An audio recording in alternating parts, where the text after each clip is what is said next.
Happy Wednesday evening to you. Thank you for watching Sportsbook Review. This is the Pick 6 Playoff Drive live show. The $50,000 Pick 6 contest is in full effect right now, but you can join in. If you're not in, you can join in right now because we give $1,600 away each and every week. We started our first live show back. I mean, we stopped doing live shows for a few weeks. We came back 2 weeks ago, and I was in desperate times in NFL. And I made no picks. I was like, you know what? I want to talk it out with all the cappers in the chat. And I go 5-0-1. I actually went 7-0, 5-0-1 in the contest. I went 7-0 on official plays from the Audible. I smashed it. And then I had a family issue. I had to get back to Canada as fast as possible. And we were rolling. We were rolling, and that got in the way of me rolling, but I am now back in action. I said we are going to start from scratch. I was like, let's not get down on yourselves. Let's see how we're looking after this first week, and I go 5-0-1 in the contest. I think I was 12th overall in the week, and then I had to be away from you guys for a week. I am so thankful to be back with you guys. We have Big Ragoo joining us. We have DJ Big Boss joining us. I got the boss in the sauce. I got a little something in my cup. I am very thankful to be here with you guys. Thank you to all the cappers joining us. We got Jeff Billings in the house. Reese, ready to go. Deer, Slayer, Ski, Gerald Jones, Hustle Wilson. My guy, Hustle Wilson. Great capper, great rapper. Hustle Wilson rolling with us right now. Prince of the City. We got Prince of the City joining us. Avataz, Brooklyn Funk Project. What a great, great group. I'm very thankful to be rolling with you guys right now. And let's go over the contest. Cash winners last week. Let's start with the cash winners. Those who got paid in full. Rafa, let's take a look at the names of the cappers that got paid in full. Q's, 7.50 units. That's the highest I've ever seen. I don't know how he got a half unit edition. Cashed him $600. Okro Nico, who's he's in the SBR forum. He does huge things in other contests. Chosen fourth, CWD, Stifler, and Sassana. Captain Sassana had a perfect week as well. Those were the cash winners. Rafa, let's go to the overall leaderboard because we have a new leader. Tanko had the run for a while. Week after week, we saw Tanko on top. No longer. Har the bar, 23.82 units. It's tied up at the top. Vortex, 23.22 units. 0.6 units separate first and second. 1.3 units separate first and third. But Tanko. And then there's Brian McConnor, a new addition to our list. Lexicon and chosen fourth after his perfect week. Moves into the top 6. 4 weeks left. I mean, somebody here is going to get paid. Paid in full. Let's take a look at the SBR forum notables. Rafa, could you pop them up? Let's take a look at how they are doing. And there's the top 6 all SBR forum guys. And then CZU, Vlad Fan. Vlad Fan's been there all year, rolling along. Vlad Fan looking good. And Big Ragoo giving love out to Sassana. Sassana used to be part of our show all the time. He's been gone for quite a long time. Nice to see him still in the contest. Viper MB says, "What you sipping, Jimmy?" I would pull it out. But the problem is that it's green. It's green. Doesn't look good in the green screen. But I'll pop it up quick. A little JMO for the bag. You know how I do it, man. There's JP joining us as well. We're going to get Big Ragoo. Get Big Ragoo on the horn. Big Ragoo, get to your computer.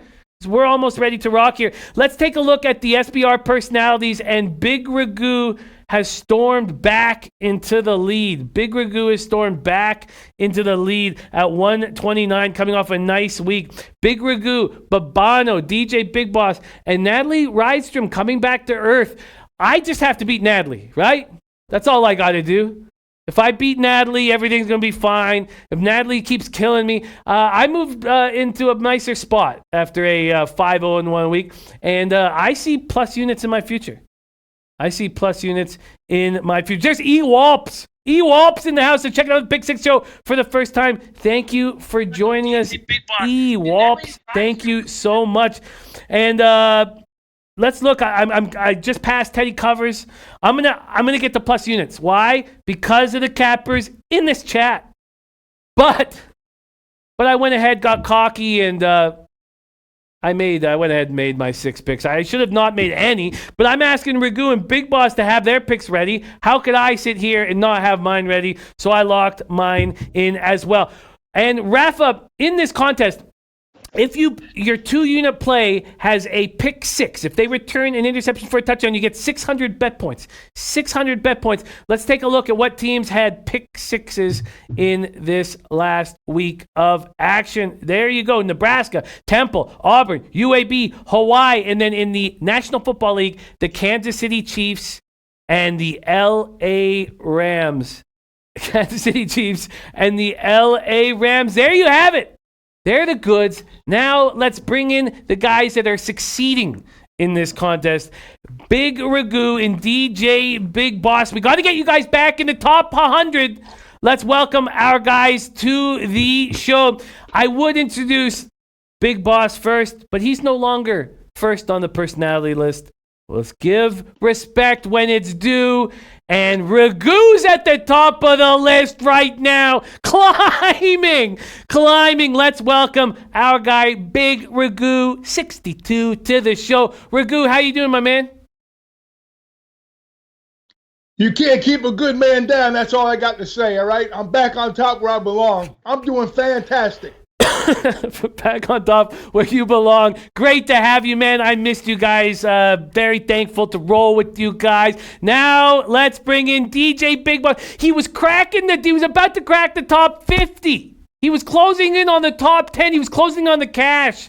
And then he fell back last week. Let's bring him onto the show. My guy and yours, representing Long Beach, California, by way of Compton, California, DJ Big Boss. What up, Big Boss? How you doing, man? What up, though? Hey, Jimmy, I feel like DMX old song. I'm slipping. I'm falling. I can't get up. I'm slipping. I'm falling. Man, 2 weeks in a row, man, I've underperformed, man.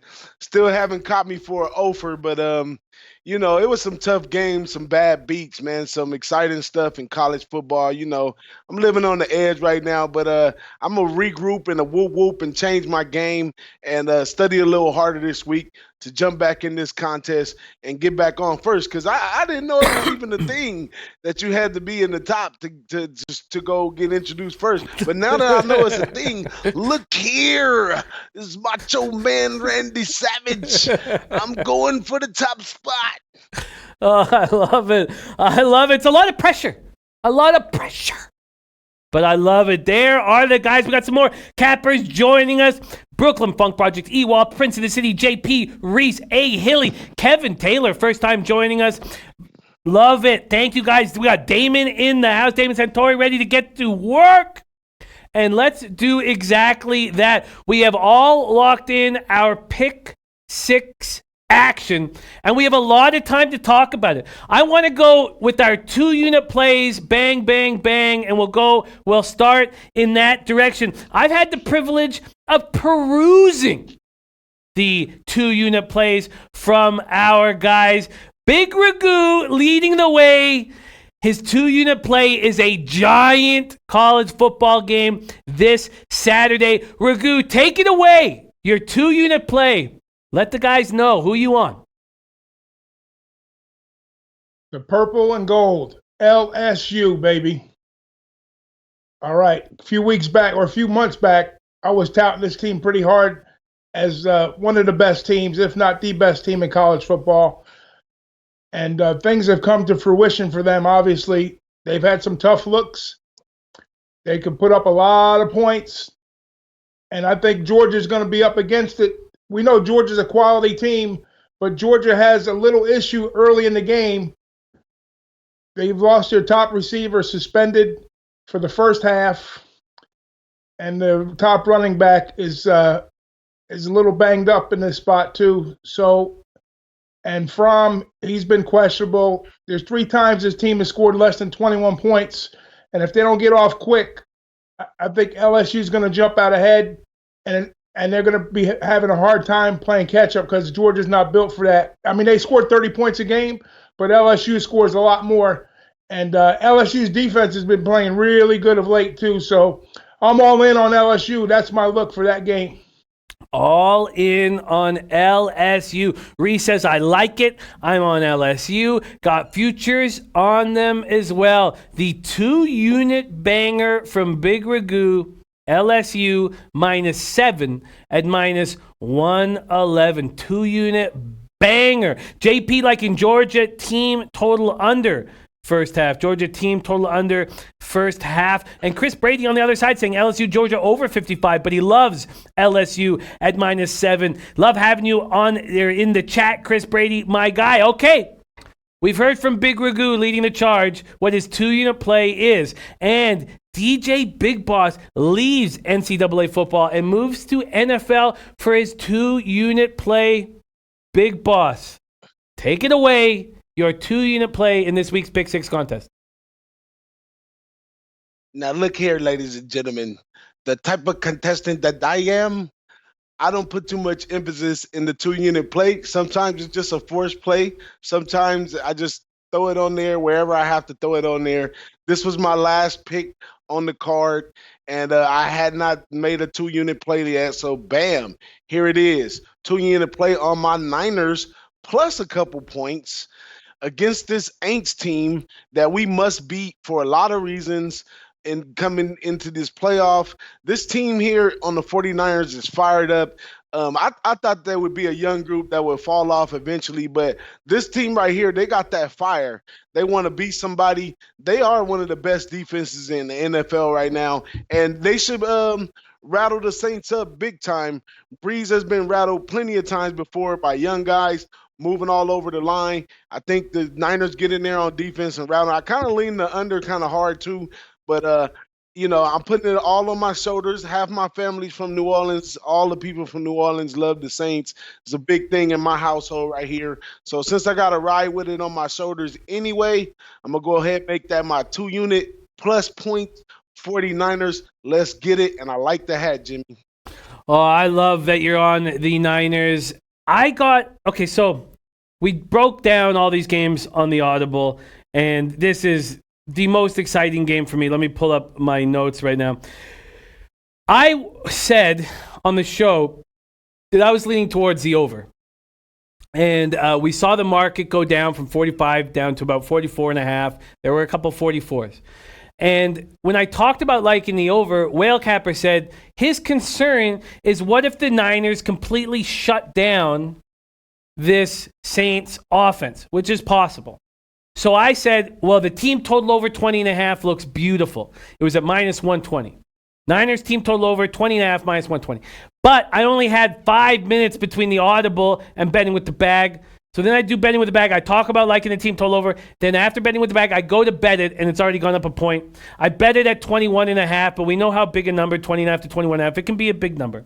I jumped on the Niners team total over 20.5 -120. We can't do team totals in the Pick 6 contest, but I put $200 on the Niners team total over 21.5, made it official pick at 20.5. We know that was a very tough game against the Ravens in the rain. I was so proud of how the Niners played. Sherman sprains his knee. DJ Jones sprains his ankle. But the Niners should be getting D Ford, Breda, and Staley back. Drew Brees has not played well all year. The only guys that seem to trouble the Niners, just trouble them, are guys that can get out of the pocket and mobile quarterbacks. Drew Brees is not one of them. I love that you are on the Niners, but Big Boss, could you tell me a little bit about why you are liking the under rather than points in this game?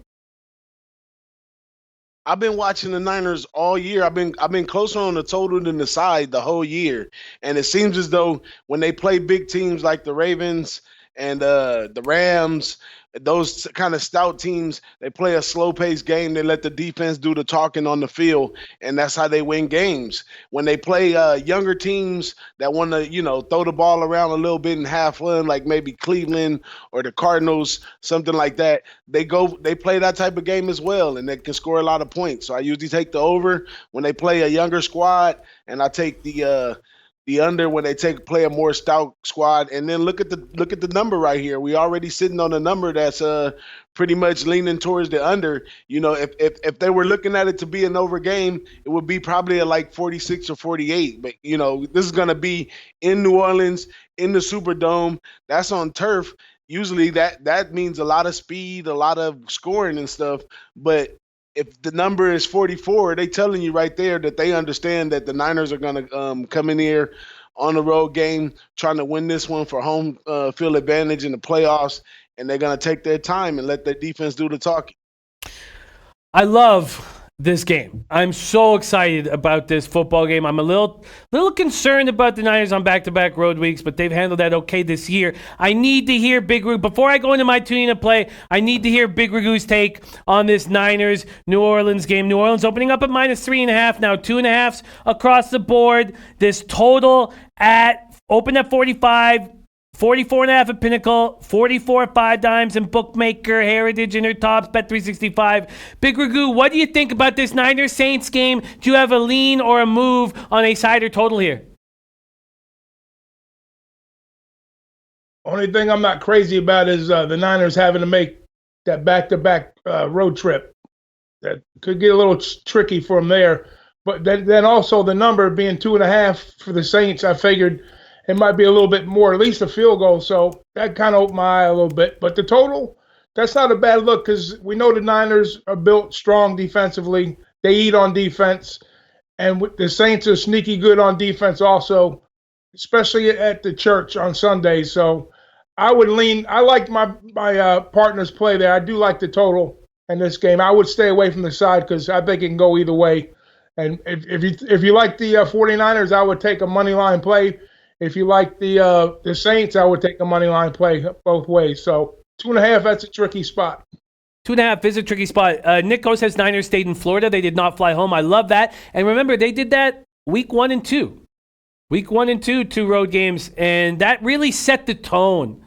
That really set the tone for Shanny's boys. I love it. Yeah. I love it. Robbie Tagaloa on Niners first half. Full game money line. And Saints solo under. And then Jeff Billings on Niners first half full game and team total over. And Prince of the City calling Big Boss and I homers. Prince of the City has done a spectacular job with NFL too, fading his Eagles. And I have a ton of respect for his looks. There we go. He says his flash is 2-unit play this shit, Eagles. Eli's back, baby. We will talk about that game. But let's go into my 2-unit play here. Now, it's being attacked around the office. And maybe this is a vividness bias that I've got going on. And maybe this is alarmingly stupid. And I'm being told that by people in the office. My 2-unit play is on a team on the road for a second week after losing on the road last week. And I just know what these Chargers do. I feel like I know this team so well. And now that they're 4-8 and their season's over and they lose a game where they look terrible and everyone's like, Phillip Rivers won't have a job next year. I am taking the Chargers at -3 to beat the Jaguars. The Jaguars have given up.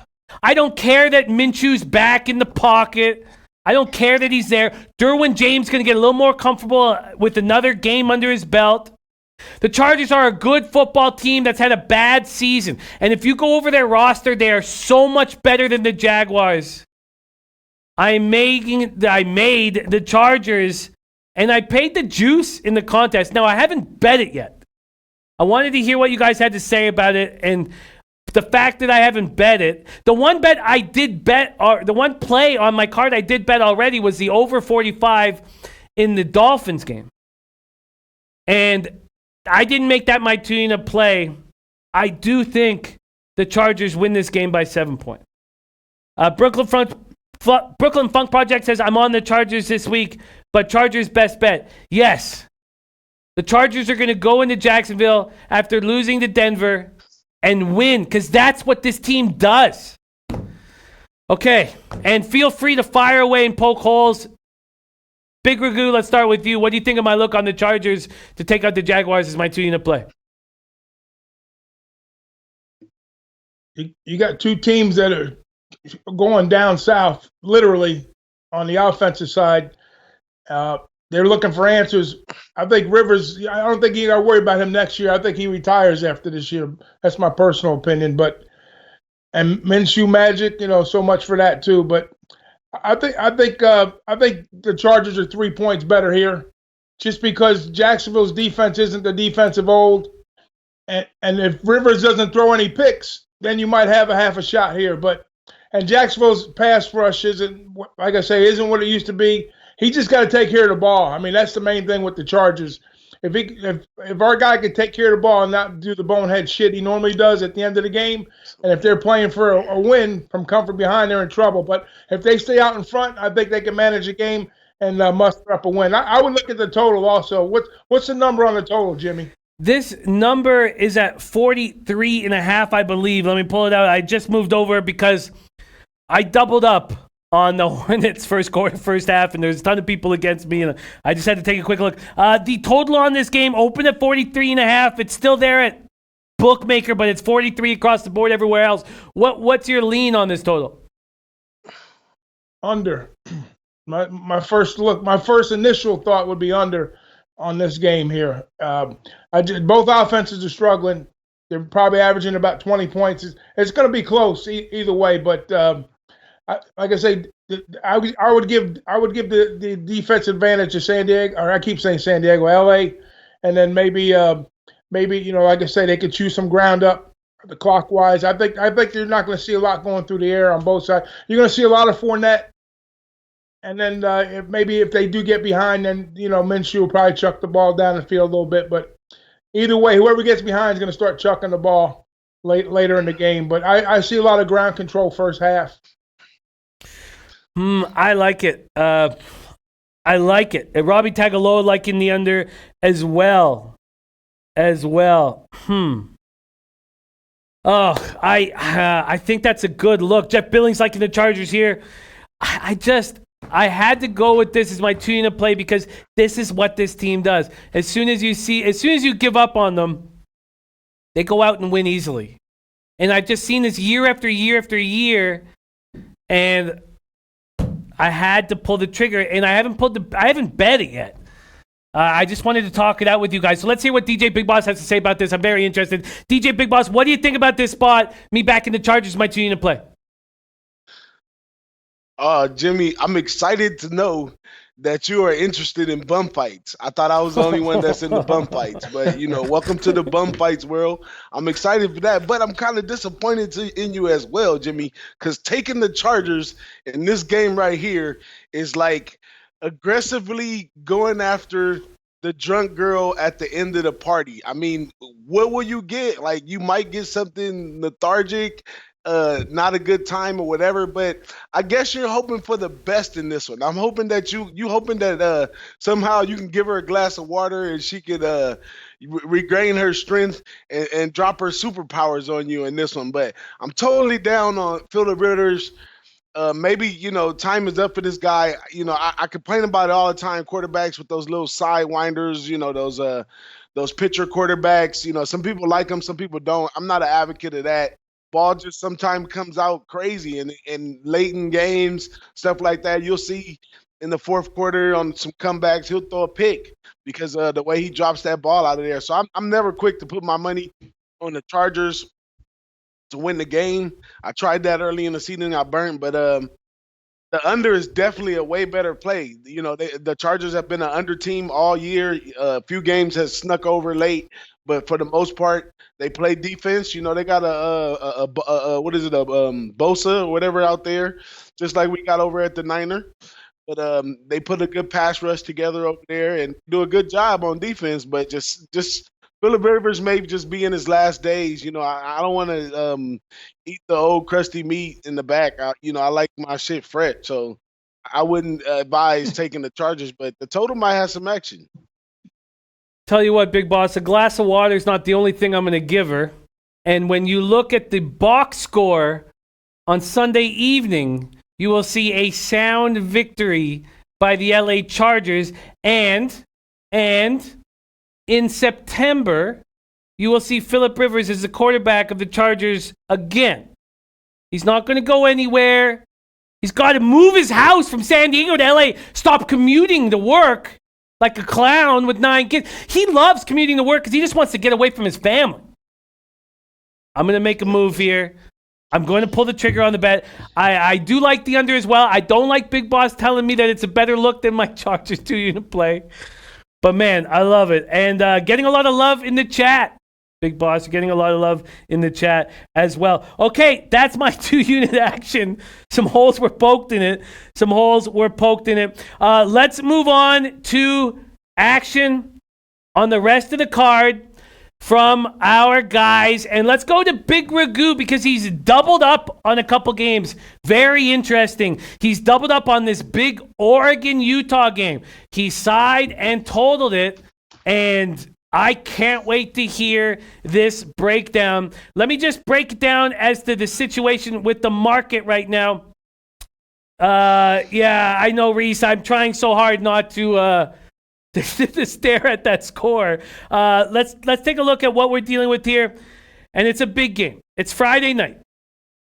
Utah opens up at -3, quickly becomes -6.5. Now, I believe I'm still on a 5 dimes opener. Let me move to Pinnacle. So 5 dimes opens Utah at -3. Pinnacle opens them at -5.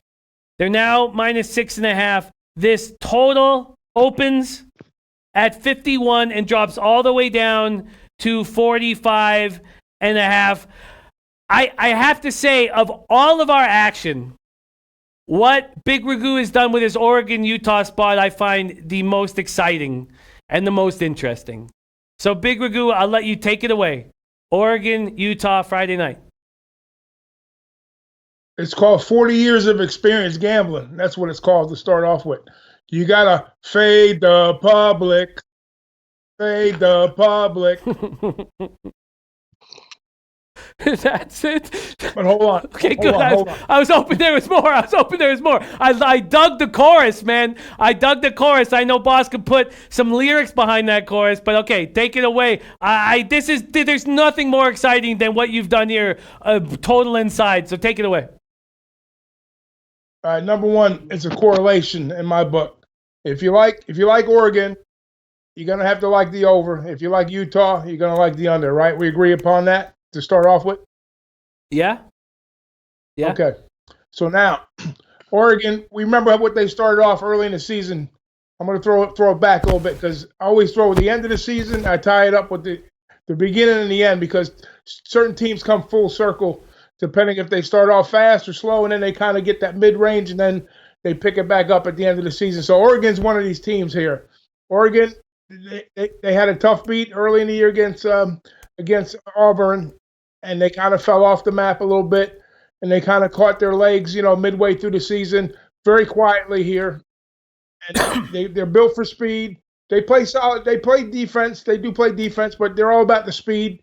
And Chris Paul's got them playing really nice right now. And Utah has been a beast of late. I think they've reeled off like 8 in a row.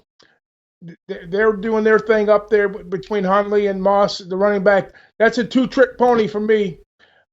I think Oregon has got a lot of weapons on their side of the ball. And I think they're going to give Utah fits and match up down the field with the pass. So I'm not afraid to go contrarian in both spots here. I think I like Oregon to win the game outright, and I like the game to go over. So I think Oregon is going to play a spoiler here because there's a lot on the line for them. Not just Teddy does have a valid point about, Utah being the darling of the league. They want some representation in the national spotlight. But, Oregon, they're playing for a pretty big, championship game, Pac-12 championship, and a trip to the Rose Bowl. So they're not laying down. They're not quitting. I think Oregon's going to give them the best effort of the season right here in the spot. So I'm back in Oregon. I love it. Chris Brady says, yes, Oregon at +6.5. I love that you waited for the total to go down to 45.5. I love that you waited for it to go up to 6.5. I find these two bets extremely exciting. We're 48 hours away or more, I guess, 49 hours away from this game popping off. I have to hear what Big Boss has to say about this spot because at this point, if you succeed, you played the market like a fiddle. And I need to hear what Big Boss has to say about this spot. So he's on Oregon plus 6.5, and he waited for the total to drop 6 points. And then he hammered, and then he pounced. Big Boss, what do you think of Ragoo doubling up on Oregon and the over once it got down to 45.5? I absolutely like the Oregon side of it. The coaching staff over here at Oregon, they emphasize on defense, and it's going to be a look that Utah haven't really seen this season. I think Utah, I think they had a pretty fair, easy schedule overall, and I don't think they have been battle tested like this Oregon team. So I really like the Oregon, but I like Oregon to impose their defense on them. And this is why I don't bet Pac-10 and why Big Ragoo probably has a better not that I don't bet Pac-10, but I don't like betting Pac-10. But Big Ragoo been having a way better look on Pac-12. I mean, a way better look on Pac-12 than me.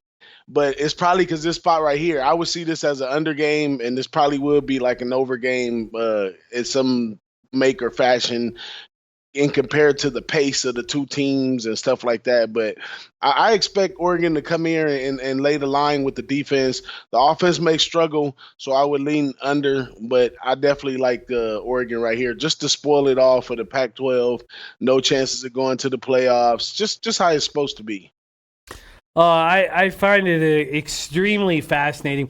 I imagine the total's got to have hit rock bottom. There's some talk about weather on Friday night. I'm going to pop up the weather right now to see what it is like here on Friday night. Let's go Friday night. Friday night looks nice, man. Friday night looks really nice. No wind, partly cloudy. Utah is very strong, and I've faded them with big point offerings and lost this year. And every time I do that, my guy, Lowbagger, hasn't been around in a little bit. I hope he's good. You got Mossed would say, why do you keep fading Utah? You're going to keep losing. And I find you going against the market in these two spots spectacular. And I also believe that you found the perfect time to pounce. And I think it'll be up. It won't last to 45.5. And I wonder if it lasts to 6.5. Very exciting looks from our big Ragoo. Let's move over to DJ Big Boss. Let's start with the play that you are on as well as Teddy Covers is on. Having both you guys on the same side makes me want to make a move with it, and that is Central Michigan. DJ Big Boss backing Central Michigan. There are still some 6.5s on the board. There's a 6.5 at Bookmaker. There's a bunch at Bet365 too. I should probably make a move on this. Miami of Ohio, Central Michigan. Central Michigan is impressed all year and put money in our pockets. And Big Boss is going right back to the well. Tell us why you're on Central Michigan here, boss. I was actually blind to the Central Michigan trend that was going down, but I had to go deep into the well of capping this week. So I went back to the old videos that me and the Sauce had on the preview of the season of Central Michigan and also on Miami, Ohio as well. And we were very down on the Central Michigan, but we did still leave the door open for the coach this year to make an impression on this team, and that's what it would take. We quoted some stuff that said that the coach over there feels as though the team is motivated and responding well, and that was early in the season. Now here we are. What is it? 11 and what are they? 8-4 later. in the season in the championship game with this. This is a true Cinderella team right here in Central Michigan right here. And then they draw this Miami, Ohio team who's not doing very well this year. Now, Central Michigan offense is ranked number 25, averaging 455 yards per game. And Miami, Ohio is ranked 122 on offense. So they're kind of based around their defense. They kind of draw an opponent that's not quite ready. Now, Miami, Ohio, by the way, Big Ragoo mentioned in the preview that they didn't have a program for a couple years. They came back pretty strong. So it's a blessing for them to be 7-5 right here and playing in this spot against Central Michigan. And it's a double blessing, and it's they earned it, Central Michigan, in the spot that they in right here, and I like it minus the 7 points. Central Michigan might get out there and really get at Miami, Ohio. I think I need to tail this. I think I need to tail this as soon as possible. It won't be a pick six tail, but I think I need to make this bet as soon as possible because there's still a 6.5 at Bet365. Big Ragoo, are you giving us the green light to go ahead and hammer Central Michigan? We're going to Big Ragoo, Rafa. Thank you. There I am. Hi, guys. Hey, so anyways, listen, it's Central Michigan or pass for a couple reasons. They're on a hot streak. I think they won the last 5 out of 6, ATS also on that number. The other team has lost their last 2 ATS. Still in the upswing, but both of these teams came from down up and got hot at the end of the season. In the win categories, but the big factor here, which I kind of like this, is the point differential. So basically, Central Michigan is at a plus 72 point differential, and then Central Michigan and the other team is minus 72.5. So that's 7 points per game's difference, and that's a big number, and that's where the number's at coincidentally on the game. So. And there's an injury. They lost they had a redshirt freshman that was starting QB, so he's out to start this game. And then also we're down. Central Michigan's down their key wide receiver, so I think they can make the adjustments. If you're looking at a total perspective, I would stay away from the total, but I would definitely give green light on Central Michigan. I'm not playing it, but I would definitely give the green light for it though. I like it. I like it. I'm gonna make a move on that tonight because I fear that 6.5 will be gone. I'm gonna make a move on that tonight. Ragoo doubled up on his spot, so let's go to another spot that DJ Big Boss is on, and that would be Baylor at plus 8. Let's take a look at how this market moved with Baylor up against Oklahoma. This was a game I really wanted to talk about on this show because Baylor is being locked in by DJ Big Boss and Oklahoma is being locked in by the Big Ragoo. Let's start with DJ Big Boss, and this was a showmaker for me because I love seeing you guys on the other side. And both of you guys, other than Babano, you've been by far the best SBR personalities in this contest. And I love when you guys get competitive with each other. And now's a perfect time for it. DJ Big Boss, why are you going to beat Big Ragoo on Saturday by backing Baylor at plus 8? Well, I looked deep into this game right here. When I initially looked at the game, I looked at it as Oklahoma, they need to make a statement so they can be involved with the playoffs, possibly, further down the road. They've been playing very good in these last few games, but you can't disrespect Baylor like that. Baylor's been playing well. They both have the same record. The last time they played, Baylor took off on them in the first half. That's what I really had to do, Jimmy. I spent about an hour or something this morning, so I was a little late getting my picks in. I spent about an hour this morning and some change watching the game from last time, and it looks like they both run that good old Big 10 stuff where they nice and spread out. I mean, Big 12 stuff where they nice and spread out offenses. They do all this zone running. I don't see either one of them really stopping each other on offense. But in the game, Baylor does have the higher ranked defense in the situation, and the Baylor somehow did catch a hold of Jalen Hurts. And the reason I see that they got a hold of Jalen Hurts is because Jalen Hurts is kind of slow compared to Baylor. This Baylor team is fast like the rest of Oklahoma's team. But Jalen Hurts coming from Alabama, he goes to take off. He's just big and linky. He's kind of small. And these guys was tatting him up, hitting him right and left. You know, they made him fumble one time. And the run for Jalen Hurts was basically shut down. The way they came back in the second half, which was this was an odd game because Baylor scored all their points in the first half, didn't score any points in the second half, although they had a couple turnovers back to back, which opened the gate for Oklahoma to come back and win the game. But it was all because Jalen Hurts had to step back and really pass the ball at some point, and they stopped getting to him after the second half. They tried to put a blocking scheme, but also Baylor got a little too cute. You know, they started blitzing a little more often, which helped him stepping back in the pocket and finding the open guy. So I think Baylor goes back to what they did before. 3-man rush that was actually getting to Jalen Hurts and sometimes confusing the offensive line. And, you know, they blitz one here or there, and then every now and then they do this little sneaky blitz. They blitz through from the outside, and the middle backer slides behind the nose guard. You barely see him, and they got Jalen quite a few times doing that. So I think they're going to bring that back for him a little bit, and they can play a little defense against this Oklahoma team. And they, you know, it's basically a revenge game for them. And you want to give me 8 points? At the beginning, I thought I was getting 9 points, but I said, let me watch the game in the morning. And let me see what the line is. Then the time I go to put the pick in, it was down to 8. I would have loved to have 9, but 8 is fine as well.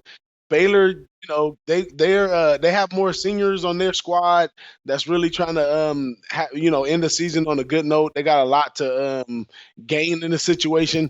Oklahoma has a lot to lose, but at the same time, they already messed up their season early in the season. But Baylor right here, this is everything for them.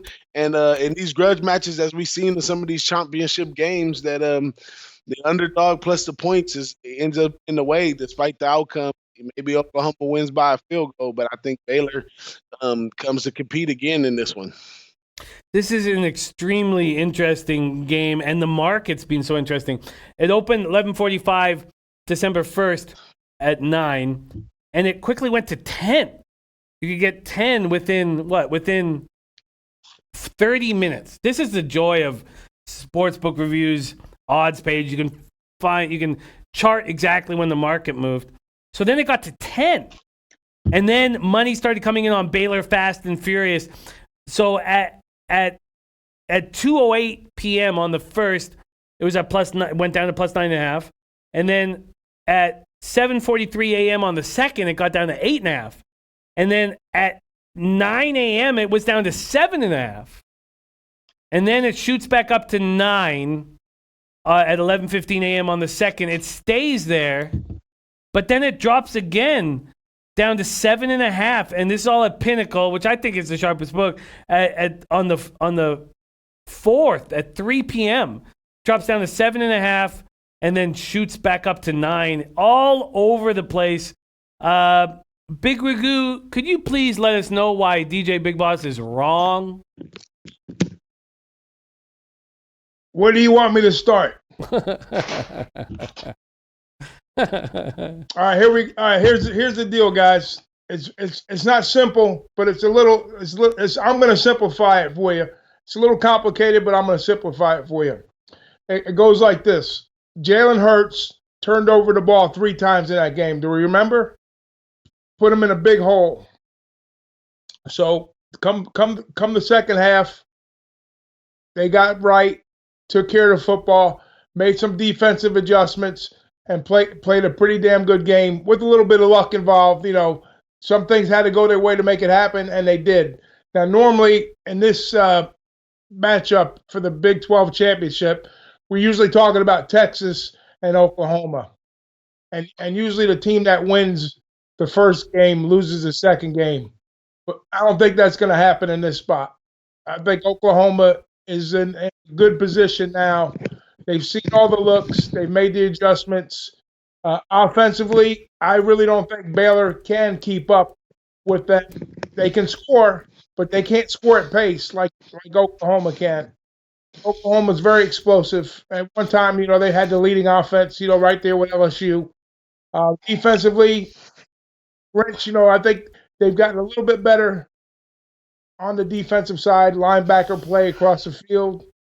I think they're going to take care of Brewer. Brewer's a pretty good quarterback. He can take off and run like if he needs to, and he can sling the ball around the field too. So I just think in this particular spot, with what Oklahoma has as far as athletic ability goes, scoring ability, defensively, I think they outclass every category: quarterback, coaching, the whole 9 yards. They've been there. They've done it before. And I'm going to go with conspiracy theory here. In order for them to get into the 4 teams in the playoff, they're going to need Oregon's help. And Oregon's going to help them out, and they're going to walk right into the college football playoff.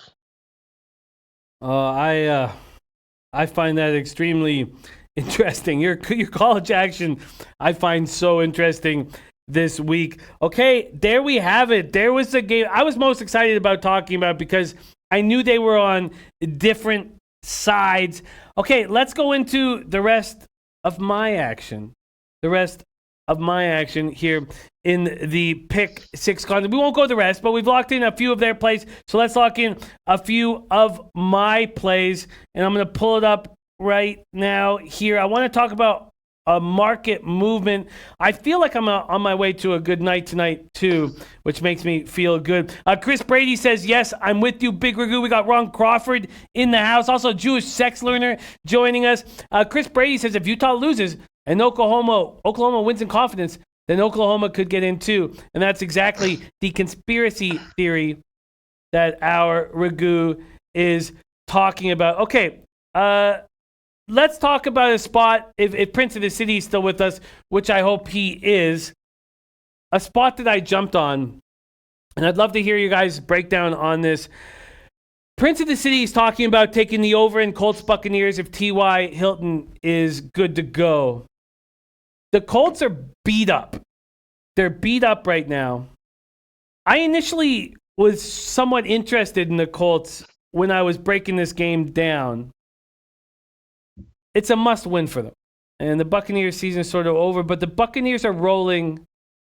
The Colts are beat up. And I like the way the Buccaneers are trending. I'm an Arians guy. The Buccaneers are 1-4 at home, which is why they're only 3-point favorites. I'm going to move over to exactly the line that I got right now here. And I got these Buccaneers -3 at -104. And I've watched this team pretty closely this year, and I've made money off the Buccaneers. The Colts are a dangerous team to fade with Reich at the helm.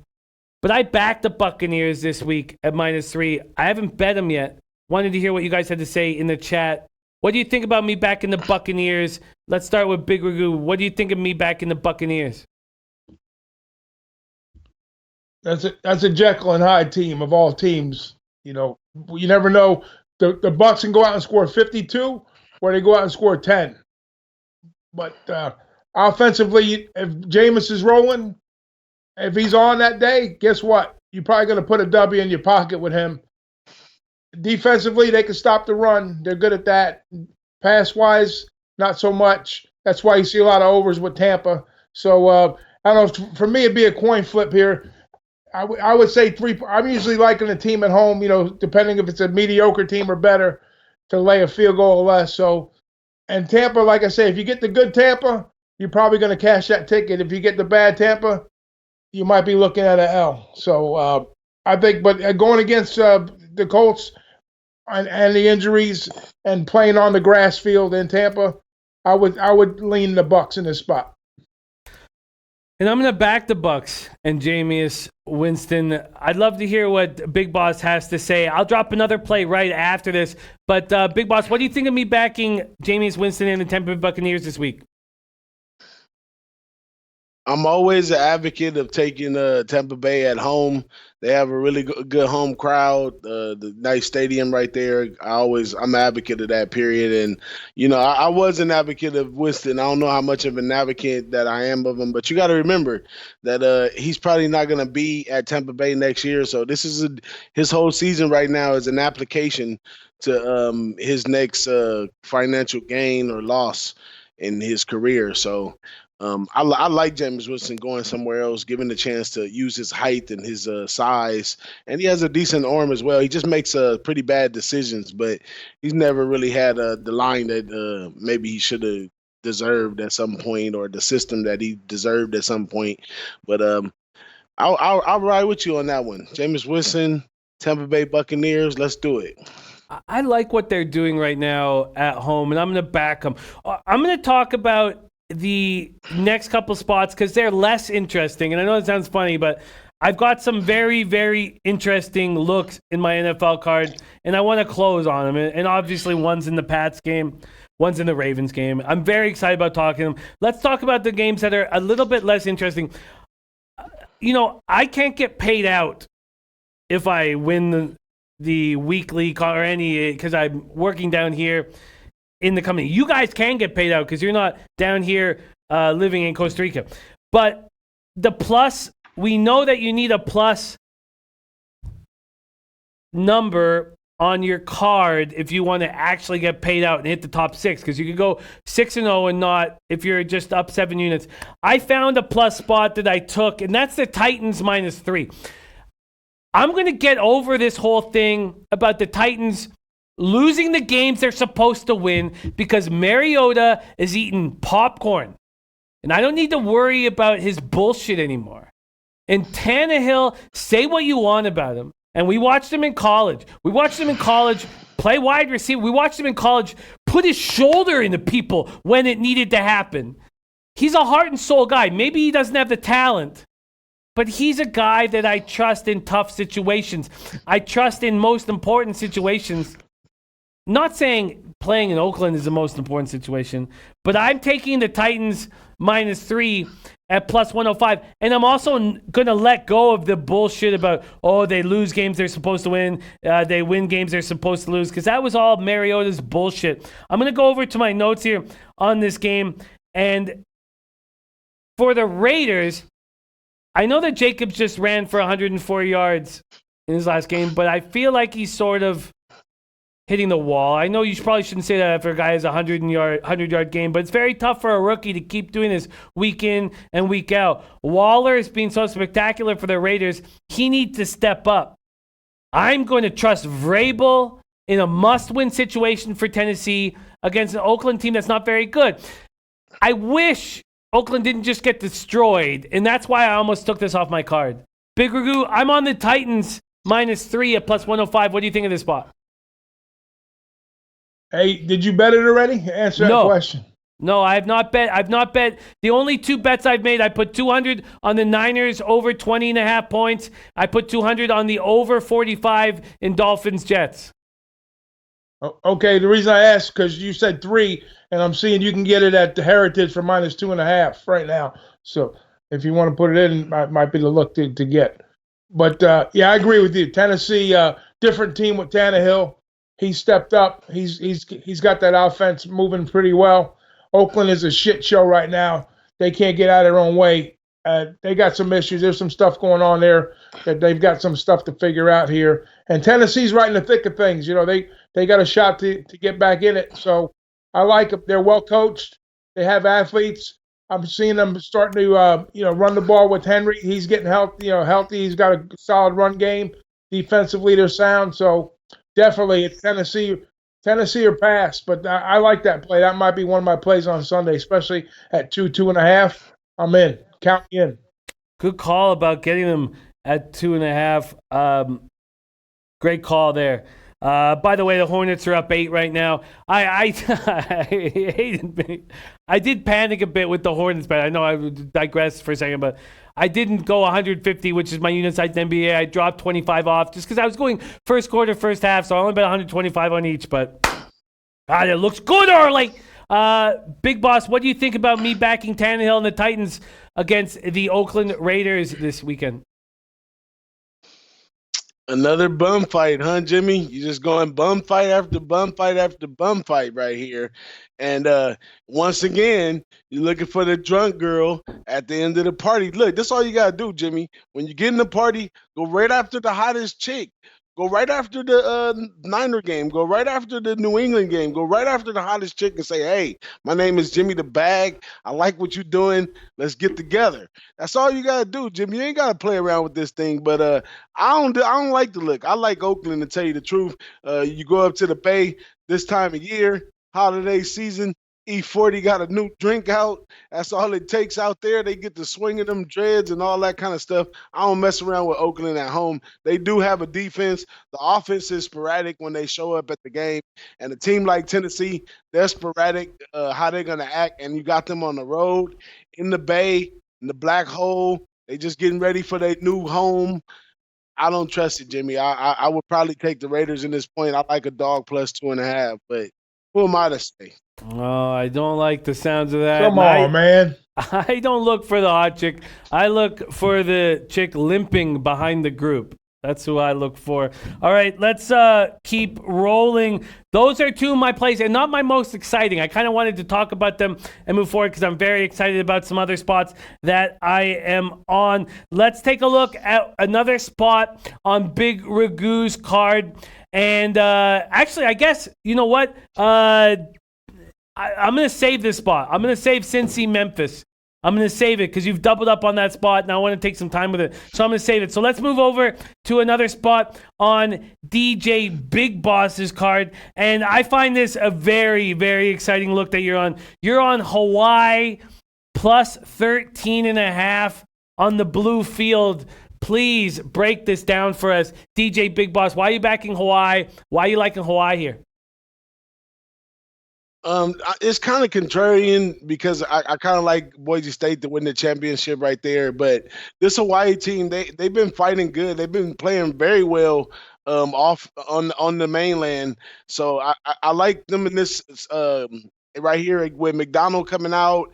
And, you got Brockmeyer. He's been injured a little bit. They had a lot of shady stuff going on over there at Boise State throughout the season. Here's a Hawaii team that's really hungry, really been trying, and they're going to meet up against this Boise State thing. But the funny thing that I think about it is I think this game's going to end up going under because we've seen Hawaii play San Diego to the under, a couple other teams with a little bit of defense to the under. So I think this is going to be like a mediocre game right here, make a 20-something to 20-something type score.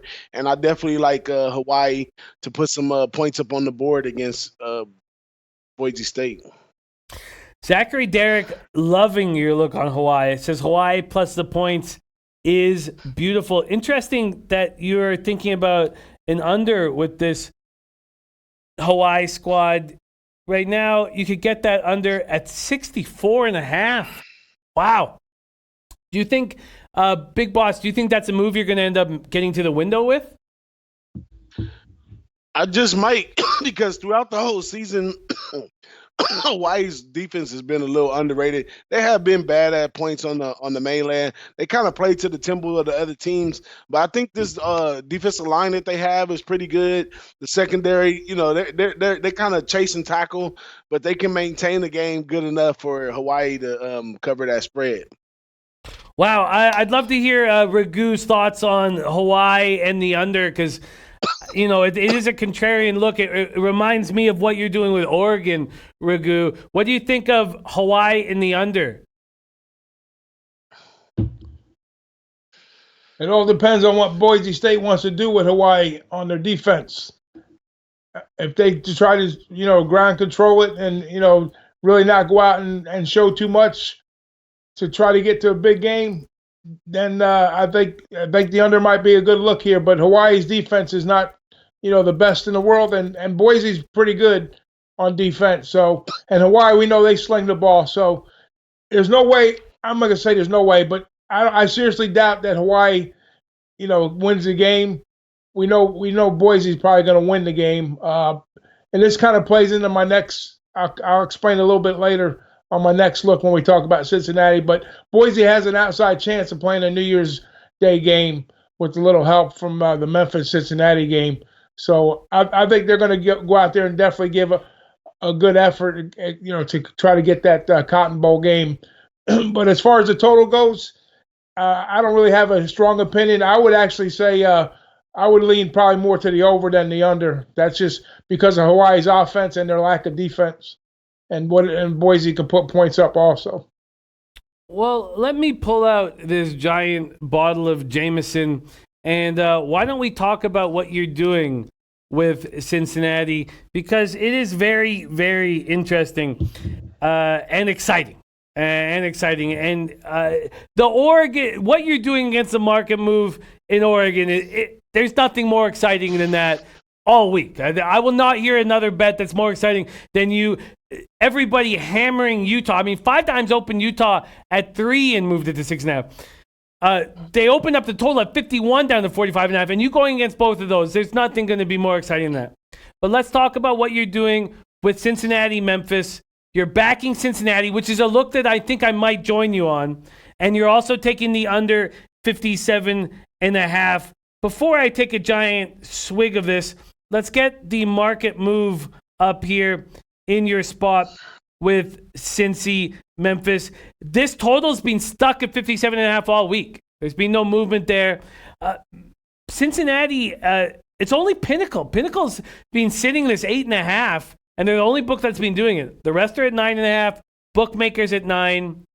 Let me start, before I hand it over to you, just by thanking you guys so much.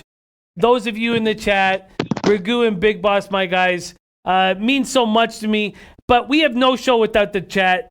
Nasty Nate, Dutch Boy Fresh, Chris Brady, Viper NB, Deer Slayer Ski, Rasheem Luna, Jewish Sex Learner, Zachary Derrick, Reese. What a great, great group. Jeff Billings, Chris Brady. I'm lucky to run with you guys. Biggeroo, take it away, but don't take it away until I get a good swig of this.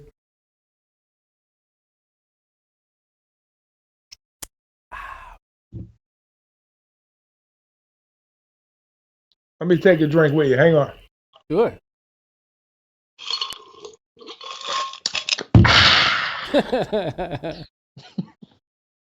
All right, let's talk about the game. All right, so basically, we're doing a quick rewind because these guys played last week, didn't they? This is a last week game. We're going right back to back. So they seen each other's looks. These teams know each other very well. What's his name? Norville's a great coach for Memphis, and I like Luke for Cincinnati. So both teams are very well coached. They have athletes. I'd probably say Memphis is probably built a little faster as far as the pass goes. I think Cincinnati's built on the defensive side a little bit better than Memphis, but Memphis can play defense also. Let's not kid ourselves. So what do we remember here? We remember the game that they played last week. We remember that the game barely got to the number. I hit the over last week. We won by a point. It's 58. It landed on 58. The game was 57. So where's the number again this week? 57.5, right where it was last week. Where's the point spread? I think last week it was 10. This week down a little bit. So not a whole lot of different in cap game. The main thing in this game is the quarterback for Cincinnati, Ritter. They're like 20-3 when he starts. He's questionable in this spot. So the kid that came in last week did a nice job in the first half, took care of the football, didn't have any turnovers, but he threw 2 picks in the second half. So wasn't thrilled about that, but they got the job done. They still scored enough points to put the game over last week. But this week I'm on the under. That's my look. It's one of the looks here. I think both teams are going to tighten it up, defensive side. They both seen each other's looks. They're both going to make their adjustments. You're not going to see a big air raid attack because Memphis is going to want to run the ball. Cincinnati is not built to air it out. They're run first and then pass second. But they can throw the ball, and they have won in some big spots. Don't forget, Cincinnati was like 12 or 13 a few weeks back, and they took that loss So Memphis kind of crept up a little bit. So the winner of this game, actually, Memphis is the team out of the Power Five that's the invitation to the Cotton Bowl if they finish up. If now Cincinnati beats Memphis, that opens the door for Boise State, their New Year's Day bowl. So Cincinnati can write their own ticket. Memphis can write. I mean, excuse me. Memphis could write their own ticket, and Boise's going to need help from Cincinnati. As far as the game goes, I really like Cincinnati here. Cincinnati has the edge in this spot, even though they are playing at Memphis. When they meet for multiple times, Cincinnati has the more wins here, and I think they're gonna set it up with that Ryder. If Ryder starts, I like him a lot. I'm not gonna throw a money line play him. That's the key for me when it comes game time to put my actual money down on the game. If I keep saying Ritter starts the game, I'm definitely taking the points with him. But either way, I like the under first. I like the under better than the side. But if Ritter goes, my money's going on Cincinnati Saturday. So they haven't put the news out on him yet because right now he's like 50-50. But I think he wants to play. I think the coach has given indications he's going to go, but they haven't officially stated that yet. So under and Cincinnati is my plays in the contest, plus the points. Cincinnati wins, Boise State's playing New Year's Day. Memphis wins, they're playing New Year's Day. Simple as that. Wow, very, very interesting, Brickton. I'm sort of because a lot of guys in the chat are loving the fact that you're on Cincinnati, but you're going to wait to know that Ritter is playing. So I'll wait too. Because so let me ask you this quickly, Ragoo. What happens to the line when Ritter's announced in? If Ritter's announced in? Well, that's the reason it dropped. I mean, that's the reason it shot up a little bit, right? Didn't it go from like eight to like 9.5? Is that where it's at? It's at 9.5 everywhere, but Pinnacle's at 8.5. Yeah. Okay. So Pinnacle's taking that wait and see too. So I would think there's a possibility that you might see some 7.5s or maybe even 7s if it comes that way. That's what I think. But I mean, you can gamble and say, and maybe you might catch the break if you put in early and then he starts, then you win. If not, then maybe you can maybe you can hedge it. Who the hell knows? But I wouldn't bet no. Maybe bet something small now and then average it out and then put a little bit more back when you find out the real news. Makes a ton of sense. And there we have Big Ragoo's entire Pick 6 card. So why don't we fire that up right now for everybody to see. Big Ragoo leading the way of SBR personalities. He's been very, very consistent and spectacular all year long. Let's see what he's on. Pop it up on the screen, his entire Pick 6 card. There it is right there. 2-unit play, LSU -7. He's on Oregon +6.5. He's on that Oregon over 45.5 because it dropped down from 51. Oklahoma, he's on that Cincy under and Cincy +9. Sorry, I can't. It's a little tricky to read with the new graphics, but we knocked it down. Okay, we should now move over to our DJ Big Boss. And let us not forget that this young man, DJ Big Boss, who I've had the great pleasure of hanging out with and partying with in Vegas, in Los Angeles, and hopefully, in Miami, and in many more cities in the future, was just about to crack the top 50. I know we're giving Ragoo all the love, but Big Boss was right there. He was right there. And let's talk about the looks that he has left on his card. We've talked about Hawaii, talked about his 2-unit play. We have 2 totals that Big Boss is on. And let's start with those.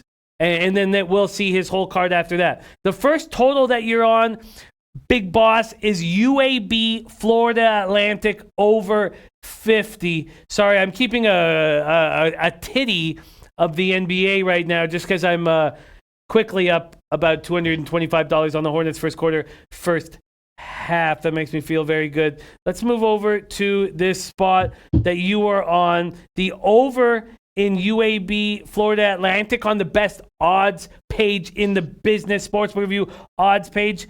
It opened at 50. There are a few 49.5s on the board. Very little movement, and you are on the over. Why are you on the over in UAB Florida Atlantic, DJ Big Boss? Take it away, my friend.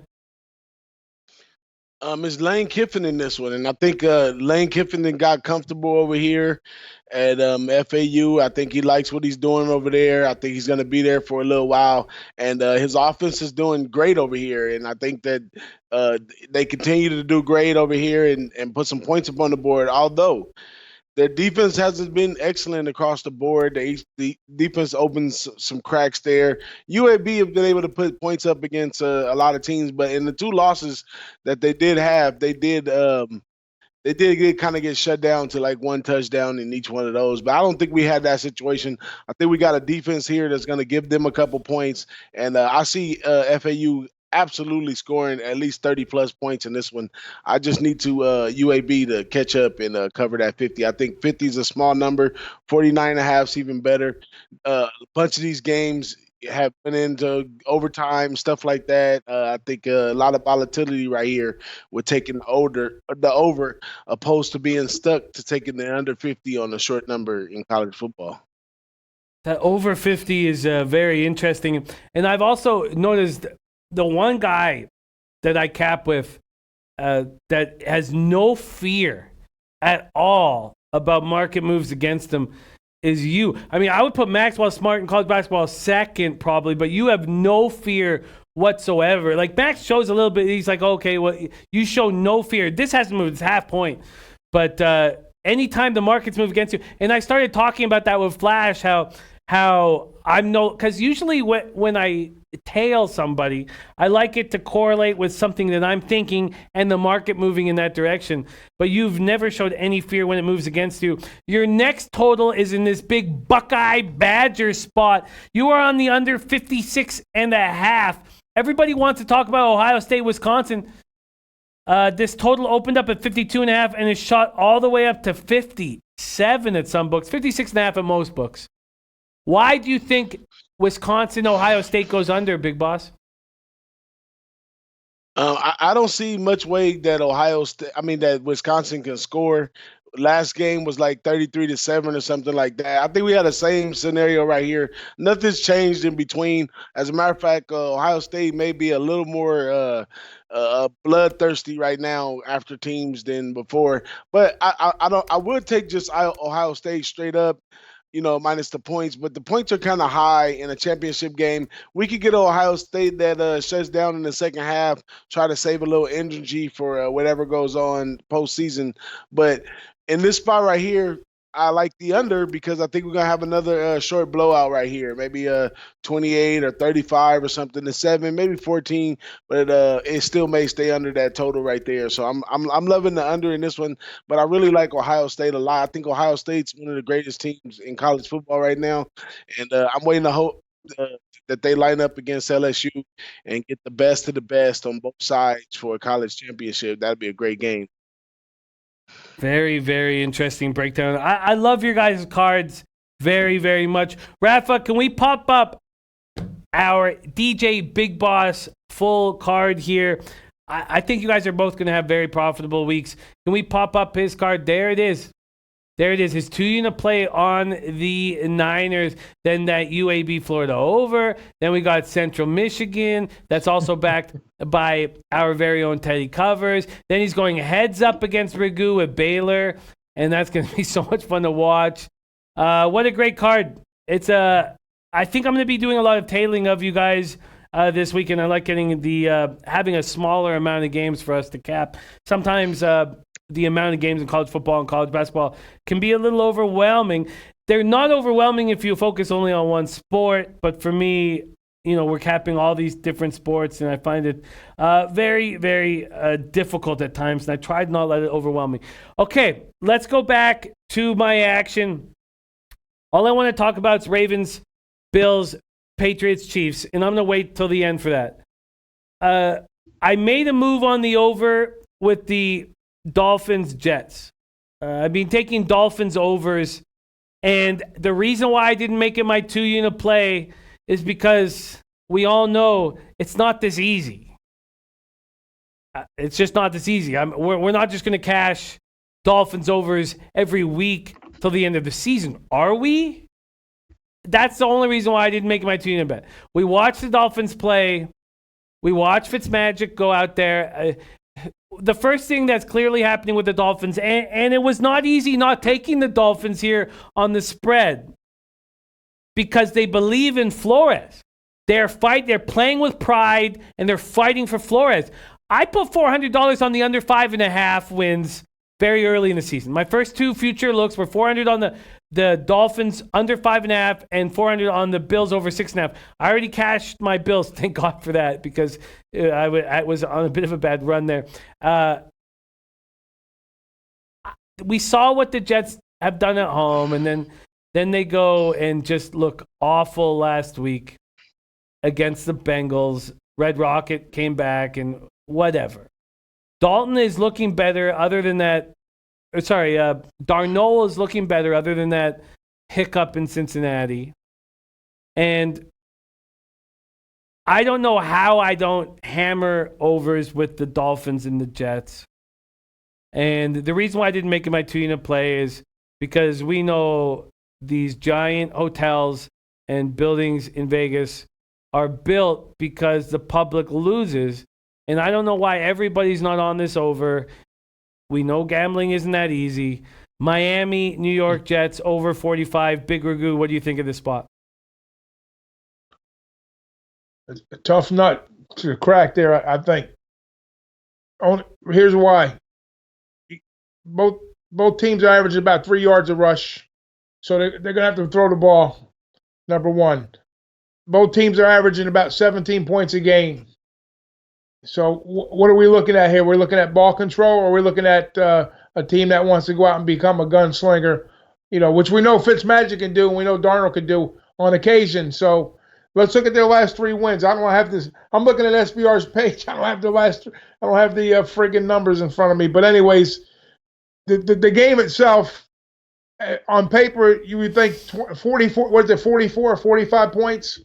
I mean, it could be an overtime game. It could be one of those games. The Jets are definitely the classier team here. The Dolphins, for a team that's supposed to lay down and quit, I'm not buying it, because since Fitzmagic has come in, they've been lighting up the scoreboard, like you said. But of late, these are two teams of late that have been doing a pretty fair job of scoring points. Now, early in the season was a different story for these guys. So I'm not sold either way.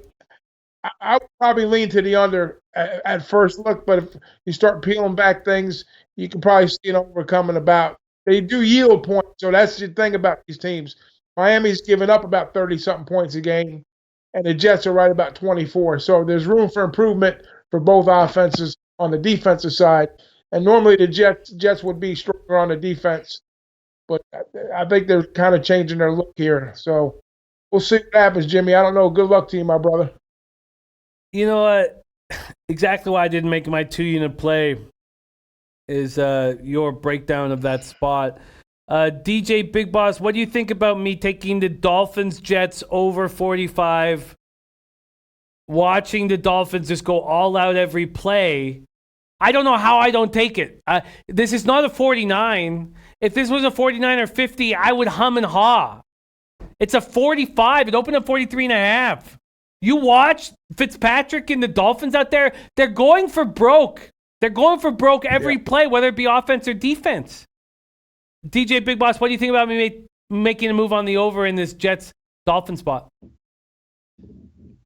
Damn, Jimmy, do you got a bum fight fetish this week or something? You just want to keep playing in these dark waters right here, but I like your look on this one, though, Jimmy. You might be a hold or something right here. I'm expecting Sam Darnold to fucking snap out of it at some point in time, and maybe we get them to score some points, and they try to trail them and score some points. And like you said, Miami's been doing well on the overside anyway, so I back you on that one, Jimmy. Let's get this money. Oh, finally. Yeah, man. Oh, man. Hey, Jimmy. Yeah. What up, Ragoo? So, so we got teams that score less than 10 points at the half on average, but they yield around. One team yields like 16, 17. The other team yields 14. So, are they going to hold up to the yielding side?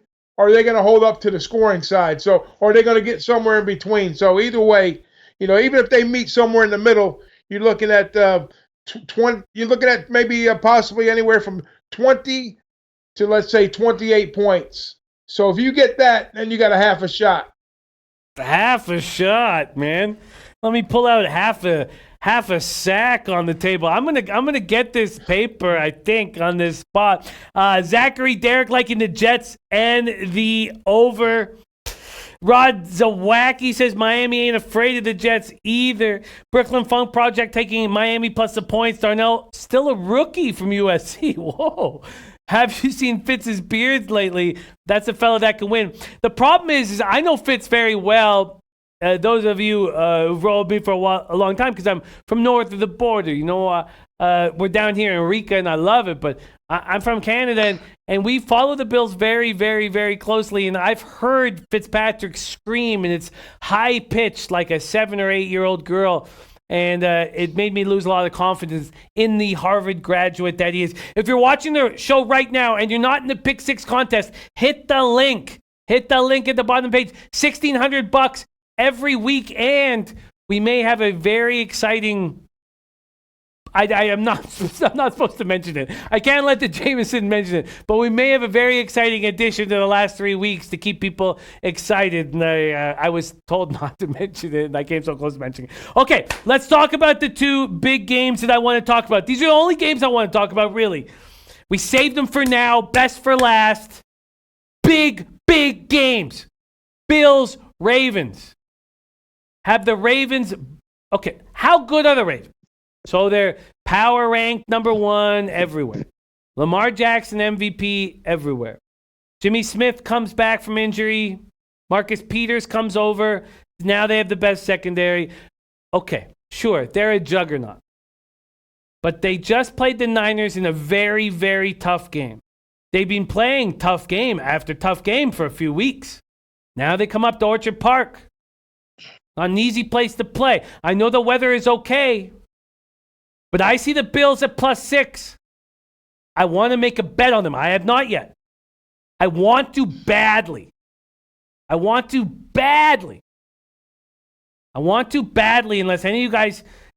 guys tell me to pump the brakes.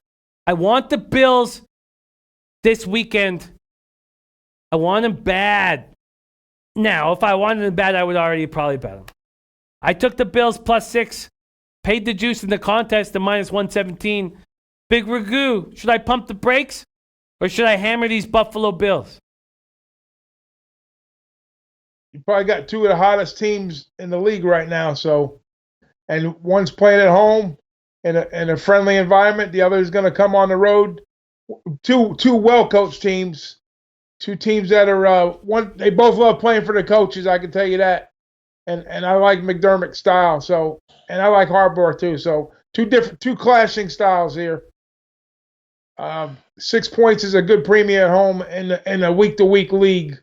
I like the Bills in this spot. I'm not going to try to talk you off of it. I'll put it that way. Here's the thing, though. Use this game as a measuring stick going forward.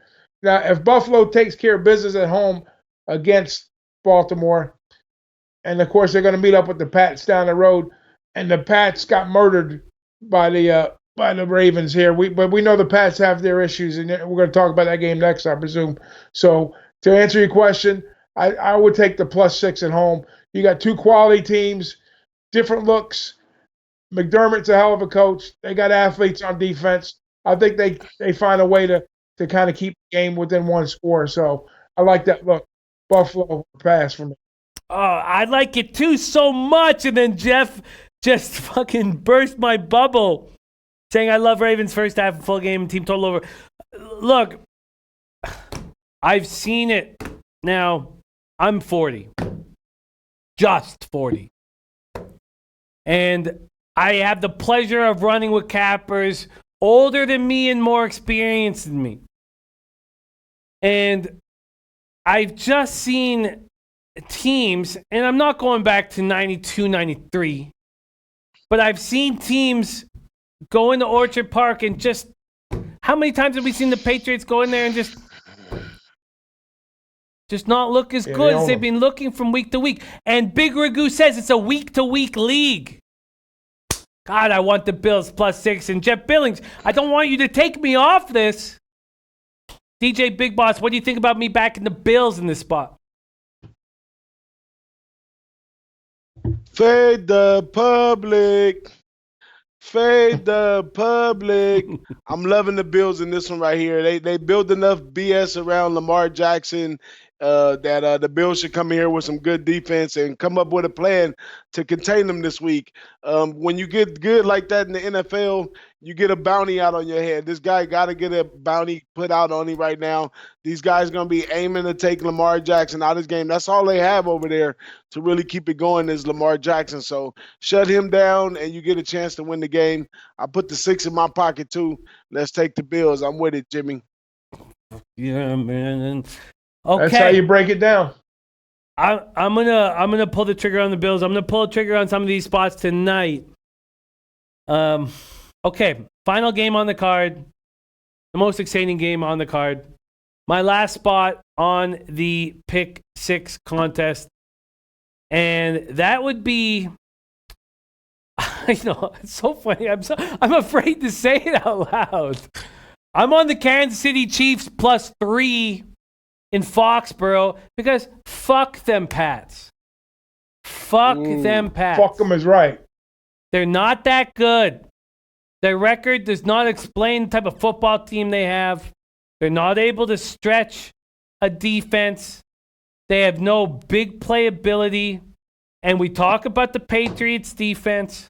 What we don't talk about is that their linebackers can't defend the pass very well. And what do we know about the Chiefs and Mahomes? Now, I know it's not going to, I don't think it's going to be a shootout. And my ignorance initially capping the game was like, oh, Patriots can't shoot it out with the Chiefs. That was my ignorance because Bill Belichick is not going to get in a pissing contest with Mahomes. Bill Belichick is the only reason why I should have any trepidation in this situation because we know Bill is going to try to just run the ball down their throat and keep Mahomes off the field. So I would like to talk about this total as well. So let's pull up this total here on Sportsbook Review SBR odds page, the best odds page in the business. Let's talk about this spot right now. The total, well, let's go. The side is +3. It's been +3 forever, and money's coming in on the Patriots. +3 at -110 is what it opened up at. Now you can get +3 at +102. I probably should have waited. I hate seeing that. The total here is at 48.5. It opened up at 49.5. There's no more exciting game. Okay, the Niners Saints game. These are two brilliant, spectacular games that are going to make our Sundays extremely wonderful. I'm taking the Chiefs +3. Whale Capper, who's so good. He's so good year in and year out. And his slumps are so short. He's always plus units. He finds plus lines. He's just a great, great capper. He's on the Patriots, and he knows this team so well.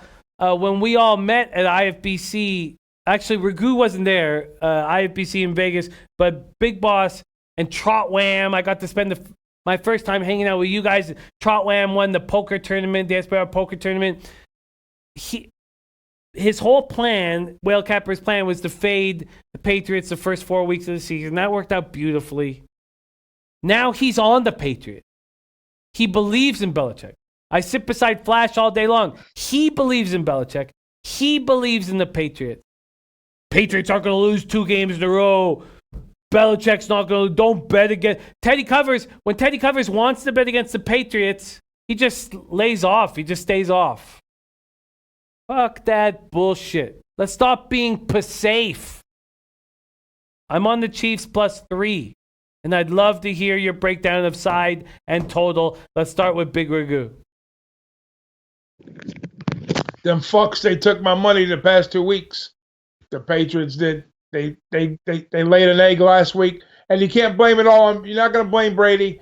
You can't blame it on the defense because the defense played well. You got to blame of lack of weapons, lack of drive, lack of determination. Guys not focusing, wanting to make plays. Whatever the reason is, they're vertically challenged right now. They're not the Patriots of old. They're not the Patriots the new.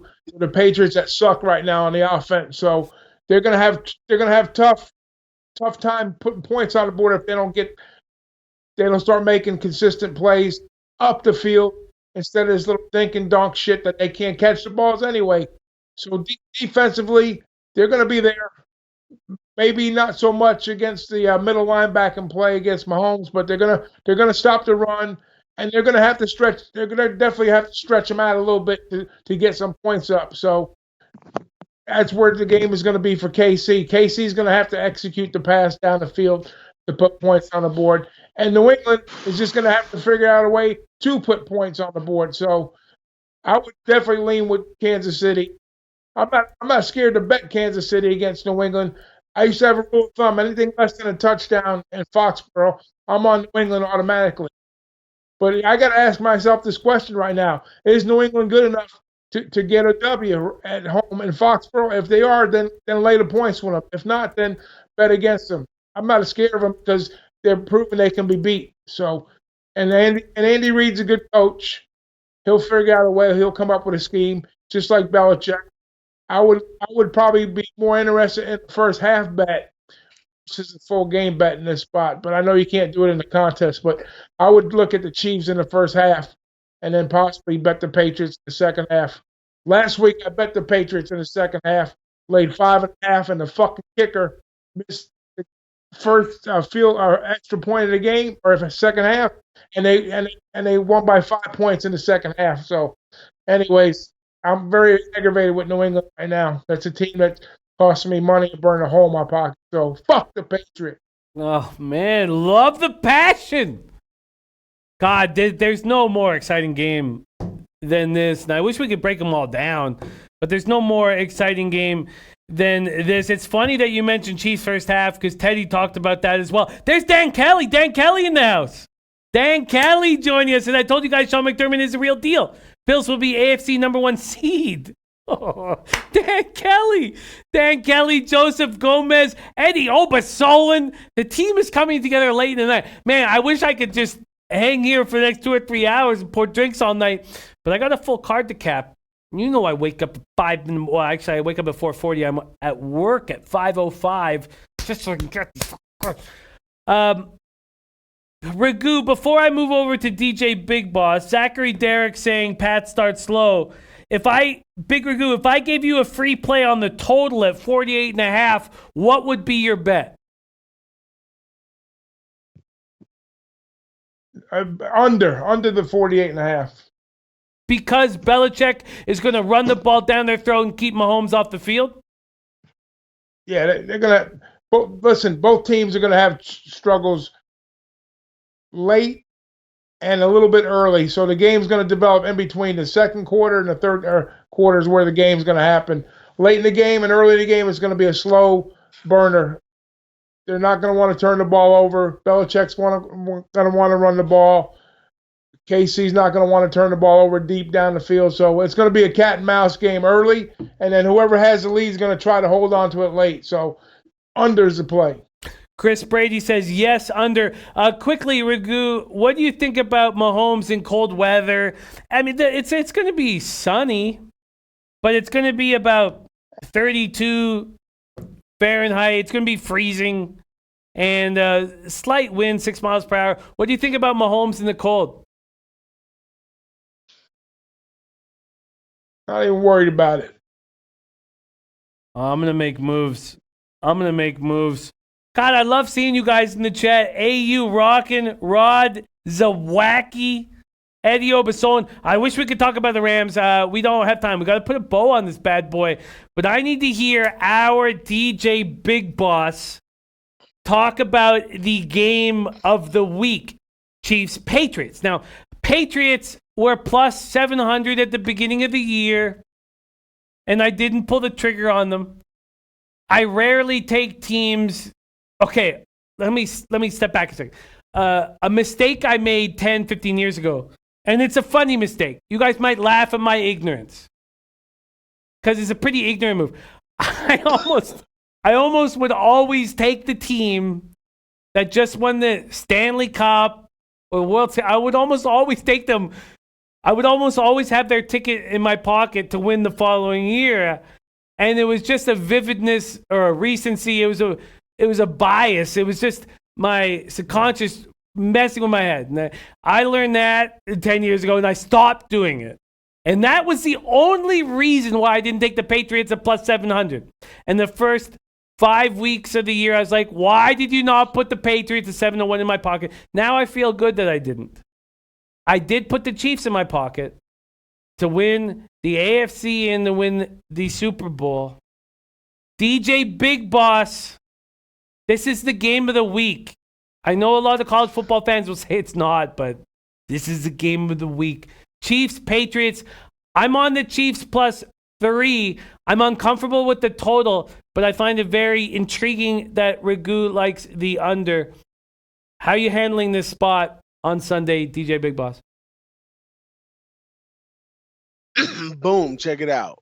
Patriots to the unders. Patriots, why? This is a chess match. Andy Reid versus Belichick.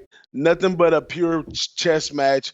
Andy Reid's not going to get away doing those little trick plays that he do and all that kind of stuff. And he's been exposed too many times this season when Patrick Mahomes was hurt and when he played. He's been exposed on defense too many times for Belichick not to study this guy and come up with a scheme to beat this guy. So I'm definitely taking the Patriots in this one. Plus, World Cuppers on it. That's even extra plus. But the total, here's the situation that I would lean on all the time. Two teams that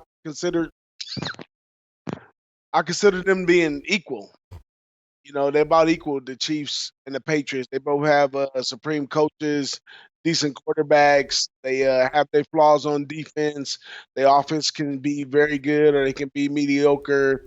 And when you have two teams that are similar, it usually ends up in the under game.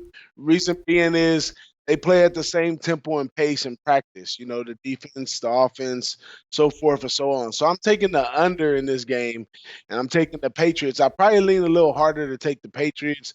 You know, I'm like Big Ragoo. I lost plenty of money with the Patriots this year, but hey,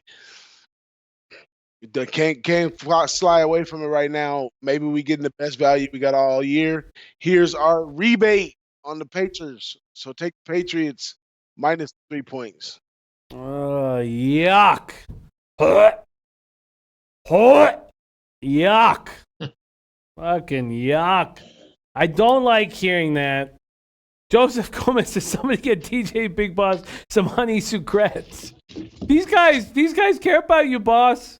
These guys love you, man.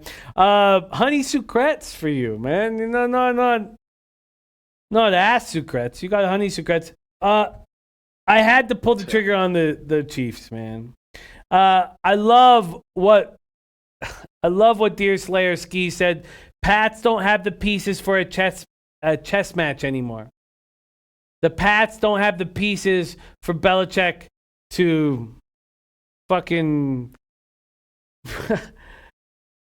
puppet this sport anymore. He can't push a defense deep. There's no deep threat whatsoever. If Belichick can pull this off this year, he's already the best of all time, best coach of all time. But if he can pull this off this year, he's way beyond that. They're not doing it. Yeah, what a treat it is to cap this entire card with you guys and with the chat, man. AU Rockin' says a shot of Jameson does the trick. I'm interested. I'm interested in that shot of Jameson. But let's first, my man Rafa, on the ones and twos, could you please put up my action for the Pick Six contest? Now, I was off last week. Family issue. I had to fly back home. 2-unit play on the chart. Why is mine so much easier to read? 2-unit play on the Chargers -3. Miami, New York Jets over 45 -112. Bills +6. Chiefs +3. Titans -3. Bucks -3. I think I'm going to go to the window with all of those. I needed to talk a lot of these out loud. You know, it's funny. The more I talked these plays out loud, I started really liking your plays that you guys are on more than my plays. I'm going to stay off that Oklahoma Baylor game. When I see you two guys going head to head, I'm going to stay off. We have no show without these great cappers in the chat, and there's no greater truth than that. We have nothing without you guys. And you guys being here, it's just that you guys excite us and inspire us and make us try harder and, you know, just want to be better. And I'm so thankful that you guys are here. Nico, 3-3. What the hell's 3-3? Tell me that's okay. Okay, good. Sorry, that scared me. Shit, okay. Sorry, I thought you were talking hockey. Truly, I didn't mean to get scared there. Truly, we have no show without you guys. Brooklyn Funk Project, Chris Brady, Nico, Gerald Jones, Rod Zawacki, Deer, Slayer, Ski, Zachary Derrick. Zachary Derrick, new name we got in the game. Zachary Derrick, join us on our shows, man. We got Betting with the Bag. We got the Boss and the Sauce, Who Bangin' Sports Talk. You know, we're all over this stuff and love to see you in our chat. Treat AU Rockin', Kevin Garrett, Alex Ramirez, Joseph Gomez, Reese, Topset, Elio.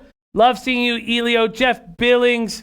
What a treat it is to rock with you guys. We got nothing without you guys. Dan Kelly, Eddie Opasoan, Davison liking the Chiefs money line. Love seeing that, Davison.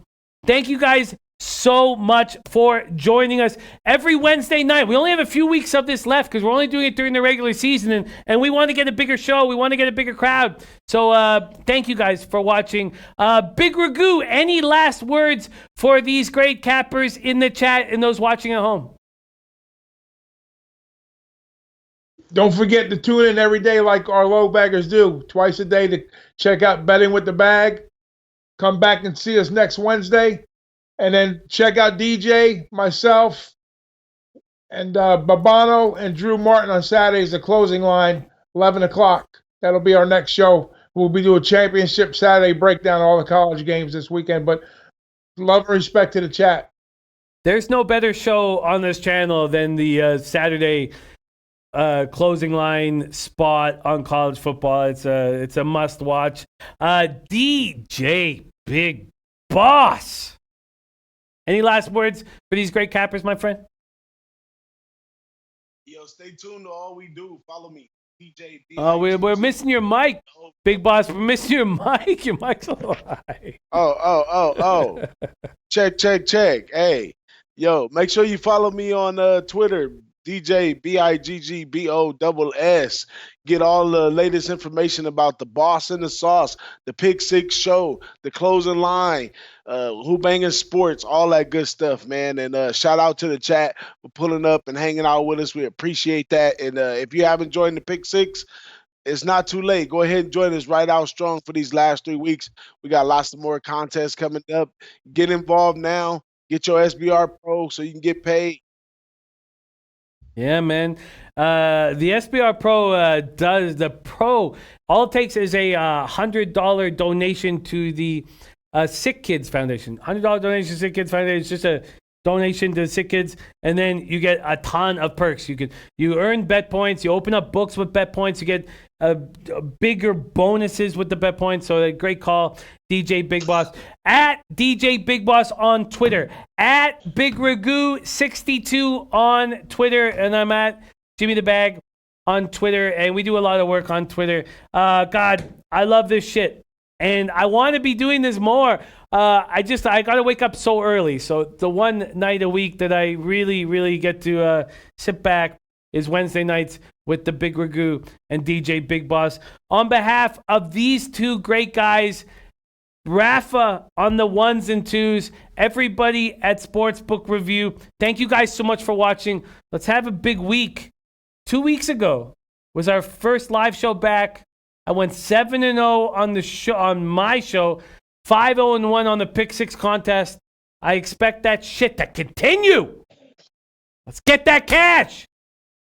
Fucking leche. Hey, those bookmakers. Get that